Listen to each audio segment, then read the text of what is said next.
Hello friends, greetings for the day. Today I am going to discuss in short what to do when treatment is not responding for asthma, that is difficult to treat asthma and severe therapy resistant or severe asthma. So if we are dealing a child with asthma, we have given treatment, and if it is not responding or it is requiring a GINA step 4-5 treatment with medium to high dose inhalational corticosteroid with long acting beta agonist or oral corticosteroid, we call it difficult asthma or difficult to treat asthma. Reasons are many, modifiable factors which we should address, modify, and it will be corrected and will have good control, like technique, adherence, and comorbidities, constant exposure to pollutants and allergens.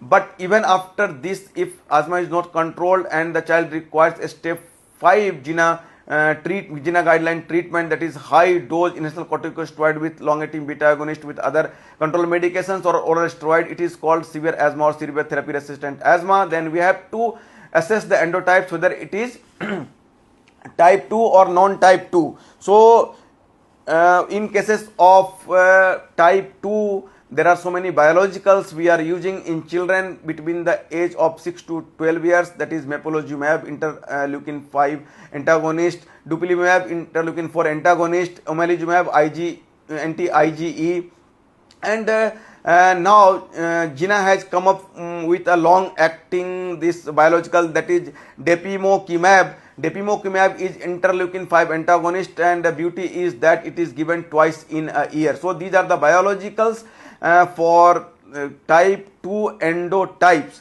and these are given, most of these are given 2 to 4 weekly, except this newer one which is given twice in a year. Then if it is non type 2 endotypes, that is non-eosinophilic inflammation, then options are tiotropium, that is long acting anticholinergics, tiotropium, and then azithromycin oral, but GINA has not recommended for children, it has recommended for adults.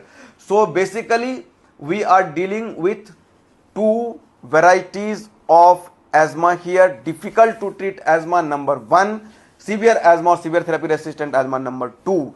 Difficult asthma, most of the time there are so many modifiable factors, modify it, address it, correct it, good control.